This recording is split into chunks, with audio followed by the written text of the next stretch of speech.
الحمد لله كفى وسلام على عباده الذين اصطفى أما بعد.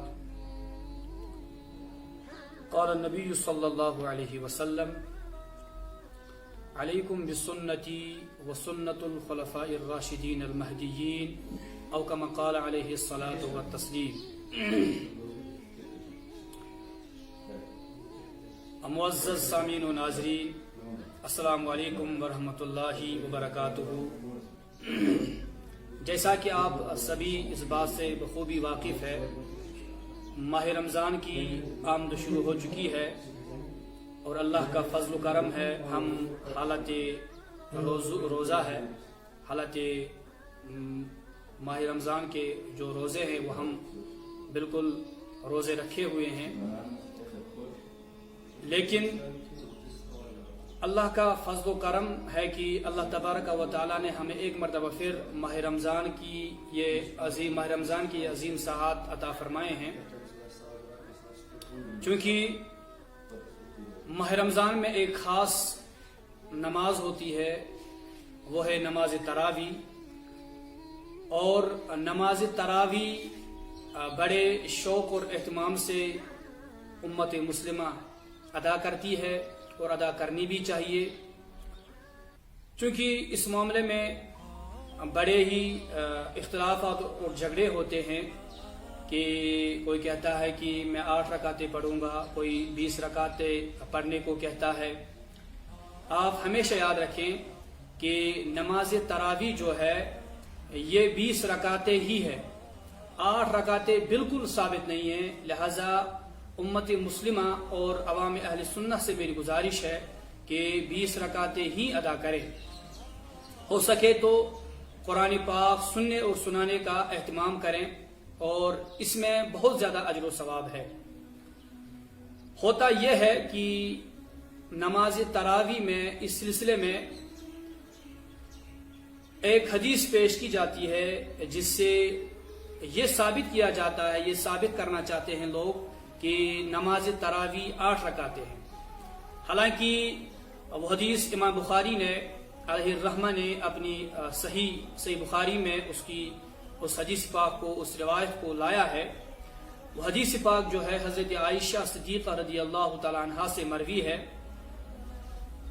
اور امام بخاری نے اس میں جو باب باندھا ہے وہ ہے باب قیام النبی صلی اللہ علیہ وسلم فی رمضان وغیرہ.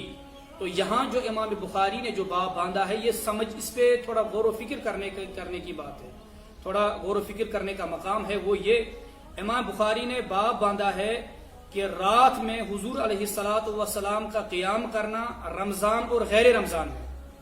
اس کے بعد یہ پوری حدیث لانے کے بعد حضرت عائشہ صدیقہ رضی اللہ تعالی عنہا سے پوچھا جاتا ہے کہ حضور علیہ الصلاۃ والسلام کی عبادت رمضان میں کیسی ہوتی تھی.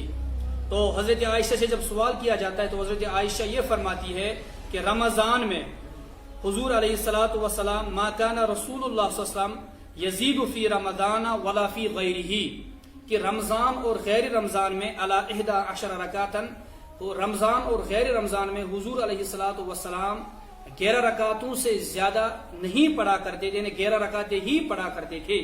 تو لہٰذا یہ جو تراویح کی بات ہے، تراویح ہم سب جانتے ہیں تراویح صرف ماہ رمضان میں ہوتی ہے، اور نماز تہجد جو ہے پورے سال اس کا معاملہ رہتا ہے. لہٰذا یہ حدیث جو ہے نماز تہجد کے بارے میں ہے، نہ کہ نماز تراویح کے بارے میں. لہٰذا عوام بالکل دھوکہ نہ کھائیں، عوام اہل سنہ اپنی نمازوں کو ضائع نہ کریں، امت مسلمہ اپنی نمازوں کو ضائع نہ کریں. بالکل 8 رکعتیں بالکل ثابت نہیں ہیں. اب اگر کوئی پڑھتا ہے یا تو اس کی سستی ہے یا غفلت ہے، یا وہ اس کی ہٹ درمی ہے یا جہالت ہے. لہذا جس سے تراویح پڑھنی ہو اور وہ 20 رکعتیں ہی پڑھے. اس حدیث پاک میں آگے حضرت عائشہ صدیقہ رضی اللہ تعالیٰ عنہ فرماتی ہے کہ حضور علیہ الصلاۃ والسلام 4 رکعتیں پڑھا کرتے تھے، اور ان کا حسن اور ان کا طول بہت ہی اچھا ہوتا تھا. اس کے بعد 4 رکعتیں ادا کرتے تھے، اس کے بعد 3 رکعتیں ادا کرتے تھے. تو یہ کل 11 رکعتیں ہوتی تھی. تو یہ جو نماز ہے یہ نماز تہجد کے بارے میں ہے. اب یہاں ہماری گزارش یہ ہے، کیا ہوتا ہے معاشرے میں اکثر یہی پایا جاتا ہے کہ مرد حضرات اگر نماز پڑھ بھی لیتے ہیں، نماز پڑھتے بھی ہے، لیکن عورتیں جو ہے وہ اکثر یہ بات کہہ کے نکل جاتی ہے کہ ہم دن میں کام کاج وغیرہ کے ساتھ مصروف و مشغول رہتی ہے، لہذا شاید تراویح ہمارے لیے معاف ہے، چونکہ تراویح میں وقت لگتا ہے، عشاء نماز پڑھ کے وہ تراویح کو چھوڑ دیتی ہے۔ لہذا مستورات جو ہے تمام مستورات سے گزارش ہے کہ وہ بھی جیسے سنت مؤکدہ ہے 20 رکعتیں مرد حضرات کے لیے، مردوں کے لیے، ویسے ہی عورتوں کے لیے 20 رکعتیں سنت مؤکدہ ہے۔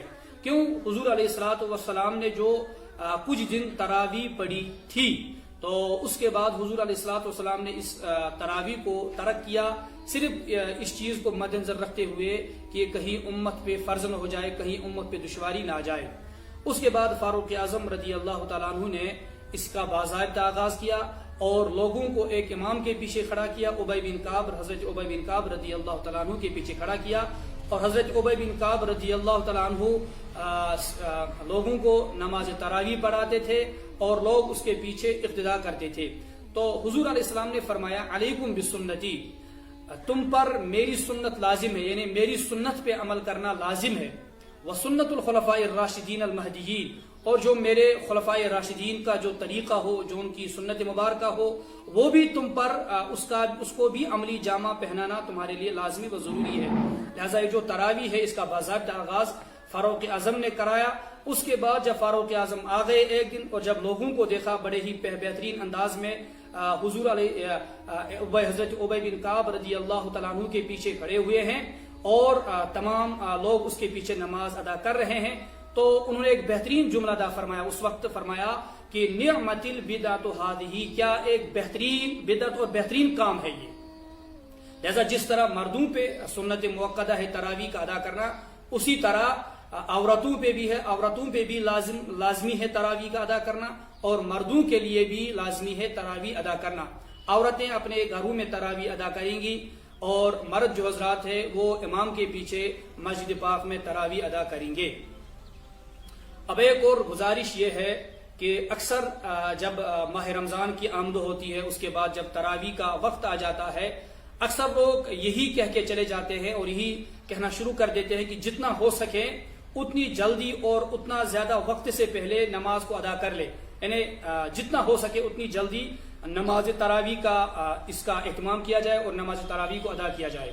یہاں ہماری گزارش یہ ہے کہ اپنی نمازوں کو ہرگز ضائع نہ کریں، وقت سے پہلے نماز کو بالکل ادا نہ کریں، جو ہی وقت ہو جائیں اس کے بعد ہی نماز تراویح کا آغاز کیا جائے اور نماز عشاء کا آغاز کیا جائے۔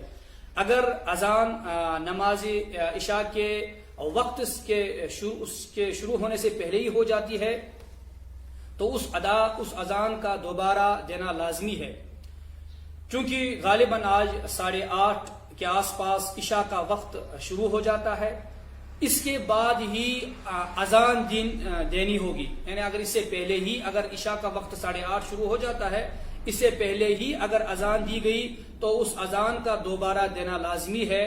تمام لوگوں سے میری گزارش ہے کہ اس بات پہ ضرور دھیان دیں، کیونکہ اپنی نمازوں کو ضائع نہ کریں، کیونکہ جب وقت سٹارٹ ہوتا ہی نہیں ہے تو ہم نماز ادا کر لیتے ہیں، تو لہٰذا ہم جو نماز اس وقت ادا کر لیتے ہیں اس کا مطلب یہ ہوتا ہے ہم نے غیر وقت میں جو نماز کا وقت نہیں ہے اس کے غیر میں ہم نے نماز کو ادا کر لیا، اور نماز ہو نہیں، وہ نماز سرے سے نہیں ہو جاتی ہے اور اس اذان کا دوبارہ بھی دینا لازمی ہے۔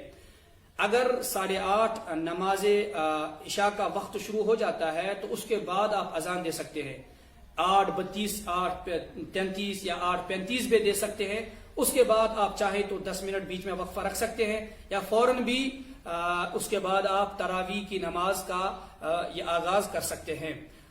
لہذا امید ہے ان تمام باتوں پہ انشاءاللہ امت مسلمہ انہیں عملی جامہ پہنانے کی کوشش کریں گے۔ اللہ تبارک و تعالیٰ سے دعا ہے اللہ تبارک و تعالیٰ ہمیں سننے سے زیادہ عمل کرنے کی توفیق رفیق عطا فرمائے۔ ربنا آتنا فی الدنیا حسنہ وفی الآخرۃ حسنہ وقنا عذاب النار، آمین یا رب العالمین۔